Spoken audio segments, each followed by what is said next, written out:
आजचा आपला मेनू आहे बोकडाच्या चरबीचा पकोडा. पकोडा तळण्यासाठी पीठ इतकं घट्ट असावं.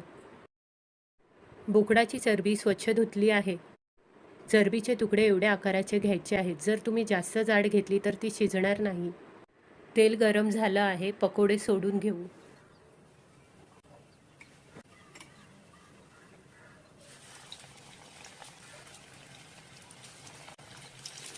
चरबी पकोडा तुम्ही नक्की ट्राय करून पहा.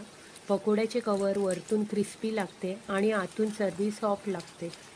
चरबी पकोडा गरमागरमच खायचा, नाहीतर थोड्या वेळाने पकोडा थंड झाल्यावर चरबी घट्ट होते. चरबी पकोड्याला गोल्डन कलर येईपर्यंत पकोडा तळून घ्या. चरबी पकोड्याला गोल्डन कलर आला आहे. बोकडाच्या चरबीचा गरमागरम पकोडा रेडी आहे.